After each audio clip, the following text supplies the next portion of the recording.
having our own side conversation here. Welcome back to the desk. I'm excited. We don't get many female guests, but when we do, we bring the best. Laila Ali is here, ladies and gentlemen. And from my understanding, you're just doing our show today, which is an honor. Yes. Okay. I'm very happy to be here. Okay, God, we're so happy. And we're happy to have you. All right, well, let's just get right to it, shall we, Mr. Bayless? I don't know why everyone's laughing. It's just a lot of smiles, very giddy. All about having a good time. We're having a good time. So listen, obviously, many consider your father the greatest of all time. There's no question about that. Well, who doesn't? Who doesn't? Thank you. There could be some. There could be some, but they're ridiculous. But let's talk about the state of boxing right now. Is there anyone out there that compares to your father? Oh my God. When I think of my father, I think of so much more than boxing, but I think just in the ring, no, not even just in the ring. I mean, my father brought so much charisma to the sport, you know, aside from his talent and his skills and, you know, just what he brought to the heavyweight division alone. I mean, when you look at heavyweights now, there's no one close to Muhammad Ali. And even the guys who are technically great, they're still, I don't put them on the level of my father. You know, I often wonder, as you see guys, the Floyd Mayweather Juniors of the world and others, and you see the way they are, how they conduct themselves in terms of trying to market themselves in the sport of boxing. It seems to be successful. Do you believe in any way that, number one, they that they emulate your father? And if not, do you think they really try to do that? That your father was sort of the you know, the motivational person behind the kind of behavior that you see some of these guys doing in boxing? I think that, you know, my father, the success that he had promoting himself, I mean, it would be crazy not to look at that, you know, as a blueprint and say, you know, he was on to something here and try to do it. I mean, nobody can do it quite like he did. You know, I run into people now all the time. They're just like, oh, they're from other countries. We used to wake up at 3 in the morning and watch your father. Wow. So people who are big here and, you know, people respect them in the ring here, they don't give people the excitement that my father gave people. He's a global icon outside of boxing. So you can try, but, you know, it's not that easy to do. And my father wasn't only great in the ring, people loved who he was as a person. So it was like full circle. So it's one thing just to run your mouth and try to promote a fight. But what my father did, you know, for the world, you know, not just boxing, was just on a whole nother level. Could you just briefly put back into perspective what your father did have to go to become that global icon? And I'm talking about the early days for our younger viewers who might not really have a feel for this. To go from Cassius Clay to changing to Muhammad Ali, to survive being a conscientious objector, saying, no, I have no beef with those Viet Cong. I'm not going to go fight for this country. And all that he went through, could you just put it in some perspective? I can. You know, there's so much that I could say because there's so much history there. And like you said, people don't know the history. Why is he loved so much? It goes way far beyond the ring. And I think that the main thing that people love about my father is the fact that he's his own man. He stood up for what he believed in. He didn't have a posse around him. You know, he wasn't worried about people taking his titles, his money. You know, he wasn't in fear of his life. You know, he just wanted to do what was right. And a lot of people didn't love him, you know, or they didn't agree with him. But one thing we all have to do is respect that, you know, because most people aren't going to do it, especially if you have something to take away from them. And, you know, my father, ever since he was young, he said, I'm beautiful, I'm the greatest, and, you know, you may not know it now, but I'm going to show you. And he backed it up. And, you know, we can call ourselves the best or the greatest, but the whole world calls my father the greatest. You know, and like you said, it's because of everything that he went through and stood up for what he believed in and how much got taken away from him, and then he still came back and fought for the people, loves people, and he's been super consistent with that. Even now, you know, he said when he first started boxing that boxing was just the platform, you know, winning the titles and having the gold watches or the Rolls Royces is just going to get people to listen to you, because unfortunately that's what people, money and power is everything to people. And then he was going to be able to spread his message, and that's what he's done, and he's still doing his humanitarian work now through the Ali Center and just going out in public, even with his sickness and his disease, you know, where a lot of people feel bad for him, but he doesn't. You know, how is his health now? He's good. I mean, he has Parkinson's disease, and it's progressive, and, you know, it's hard for people to watch because we remember him talking and moving and doing all things he wanted to do, but it just reminds you that, you know, God is in charge, you know, and at the end of the day, it doesn't matter, nothing else matters but what you have inside, you know, in your spirit, and he still has that spirit there. What does your father think about the state of boxing today? I don't know. You know, I can't really answer that question because I haven't had that conversation with him. But knowing my father,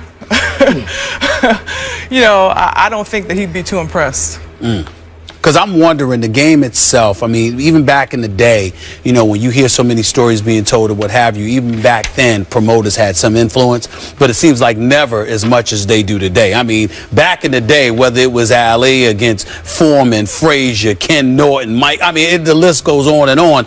You ultimately had to get into the ring and fight.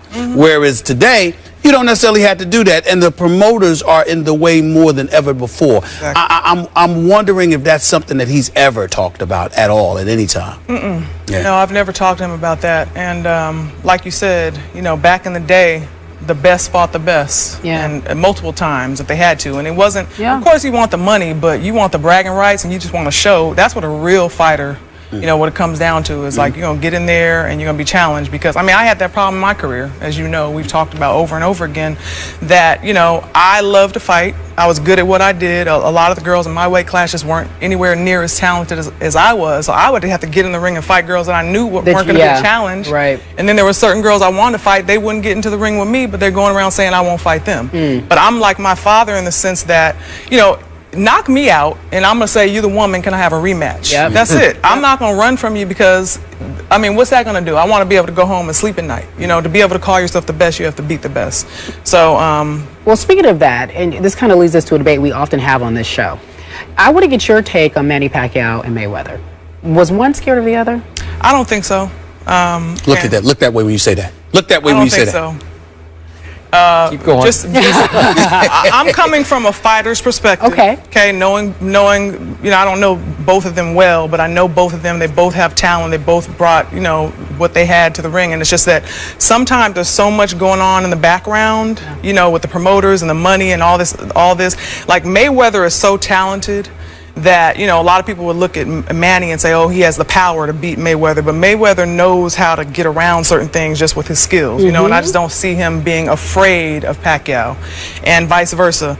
So, you know, it's still annoying because, you know, these guys let their egos get to their head. Right. And, you know, 30 million or 40 million doesn't matter. At the end of the day. At the end of the day, just get in the ring and let's make it happen. So it really comes down to what type of man you are, you know, and I think that it does at some point have something to do with the fighters and the decisions that they're making, but not necessarily being afraid. So I don't think it's fear. You don't feel that Mayweather was more afraid of Pacquiao? You don't? Okay. So I just don't. That's been his stance the entire time. He's so disrespectful. I've seen him. Okay. I've seen all of you. Explain yourself. Go ahead, explain. The thing I despise about today's boxing is that I did have the privilege of covering a number of your father's fights. They were heavyweight fights, as you well know. It was all about the heavyweight division, and it was a parade of stars. Obviously, every time your father fought through his prime, it was against somebody who was really credible, somebody who posed a real threat to him. That has dried up.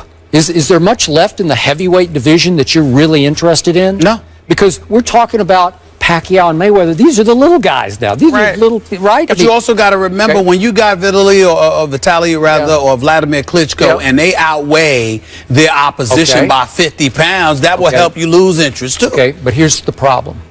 For some reason, we could go deep into why this is. The kids of the last couple of generations said, no, I'm not going to box. Maybe they looked at your father and they said, ooh, maybe that's what happened to him. And they said, I think I'll play football. I'd rather play football or basketball or baseball, whatever else they chose. And all of a sudden, it put Floyd in a more and more commanding position where when he fights now, he can just sort of name his figure. Off one fight, he could be set for life on any given night. He makes a minimum of 40 million. It's just staggering. Think about that. 40 million bucks? Okay. So to me, he looked at Manny Pacquiao, and I'm going back 5 years now, when Pacquiao was Pacquiao. And I think we're going to do this topic here in a second, but he's had a big spiritual conversion, and he became a politician.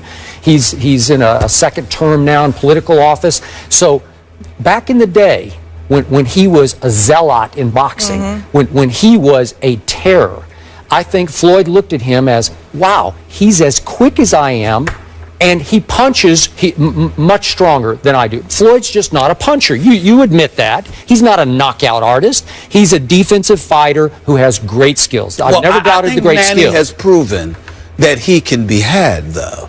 You know, I mean, he did Okay, just but I wake just up. said 5 years ago when Manny was at his peak, when it was time for them to fight, Floyd is saying, no, why would I subject myself? Why would I risk I want to that? hear from her. Well, at the end of the day, everyone can have their opinion, you know, so, and that's fine. You know, that's fine for you to feel that way as far as I'm concerned, because nobody really knows except those two men. Right. But at the end of the day, I feel like part of the reason that, you know, Pacquiao did get knocked out, and that does have an effect on you in the wars and things like that. So no, that might not have happened to him when they were talking about fighting each other. But, you know, you never know what would have happened if him and Floyd would have fought. You know, Floyd isn't a knockout artist, you know. He gets people with his speed, you know, and just being slick, and you don't see punches coming. But, you know, everybody, it doesn't matter. The point is to win the fight. And, you know, we all have different routes of getting there. At the end of the day. So just because Pacquiao punches harder than Floyd, that I wouldn't take anything away from him. Nobody But punches. if you can't land that shot, it doesn't matter. And if you can't land it, if somebody moves just a little bit and you land it, but you don't land as hard, you know, it's gonna make a difference. Hands can't hit what your eyes can't see. Oh, okay. Just a reminder. I could say that for Floyd versus Pacquiao. Okay, so he brought up Pacquiao and Bradley. They're having a rematch, obviously. You know, he lost to Bradley. And so actually, Joel Diaz, which is Bradley's trainer, essentially said, he had this quote that was pretty interesting, and we can put it up, but he essentially said, I think this is Manny Pacquiao's last fight. He's trained people towards the end of their career, and he could tell that this is basically the end of his career. He has too much wear and tear on his body, and he has too much compassion for his opponents. So your thought on this, is this Pacquiao's last fight? Is that the end of his career? Who would know? I mean, you know, people always have speculation, you know. That's something that Pacquiao might not even know right now. You know, you do have to take it fight by fight, and that happens to all fighters when they get to a certain age. They've had some wars, they've been knocked out. People start, you know, talking about whether or not it's going to be their last fight or whether it needs to be, but that's really up to him. What I would be doing as the fighter and the trainer is focusing on that he's going to be in the ring. And obviously, I didn't actually see that fight, but I know that, you know, it was a controversial decision. So, you know, he must have been doing something. And he's about to get back in there again, so you know you better get past this fight and then worry about that later. Let me ask you this, because see, I never saw you lose, Laila. I mean, you are accustomed to winning. But Manny Pacquiao, he didn't get look. Boy. It wasn't really a technical. I mean, this boy was put to sleep. You understand? I'm talking about snoring type of. That's how gone he was. He was up in 5 seconds. Whatever. 5 seconds? He was Playing walking checkers around or and then he chess? played Listen, chess. so that chess, one. okay. All I'm saying to you is this: Bernard Hopkins and others have been on the record saying, how you go down when you go down like that. It's so devastating that it might take you 10 fights to recover from that, because it's such a devastating way to go out. It wasn't like a technical knockout where you got up, you were a little wobbly, you lost your senses for a few seconds. You were asleep. You know, your family was at ringside crying. I mean, the promoter had to hold them back. And it does something to your head. That's right. I mean, literally. I mean, you're getting hit in the head. So people really, sometimes people are never the same after that. I'm not talking about just the emotional side of it. You know, especially when you're used to being a winner. Yes. You know, and I've seen people just never come back. I mean, look what happened with George Foreman when my dad beat him. That's right. Because everyone around him, like, you're so big, you're so bad, and then the way he went down, you know, it was very embarrassing the way he got beat. Yeah, it wasn't supposed to happen. one blow that did it. It was to his psyche. It Yeah. was like he was just Exactly. wrecked. He lost all his confidence. He did Exactly. bounce back much. And then he came back a much nicer guy. Right, he did. Went away for some Changed him years, and he's a completely. whole different person. You know, and I've seen that happen. You know, I'm never going to compare myself to these people, but I've seen it even happen with some of the girls that I fought. You know, because I was the pretty girl. I was just Muhammad Ali's daughter. She can't punch. She can't nothing. They listen to all that hype. Right. And they get in there and get whooped. And they have to deal with me and me being in their face and saying what I'm saying to them, and then they can't do anything about it, and then they have to go back and regroup and figure life out. You know, so like I said, be what it may. All right. Who's the best fighter in the world right now? Say it. Uh-oh. Who's the best fighter in the world, Laila Ali? I would have to say Floyd. That's all I want. Wait, is he still fighting? He is still fighting. Yes. Oh, I thought he wanted to was make fired sure. a In long In the time world ago. right now today. I just wanted to make sure you knew.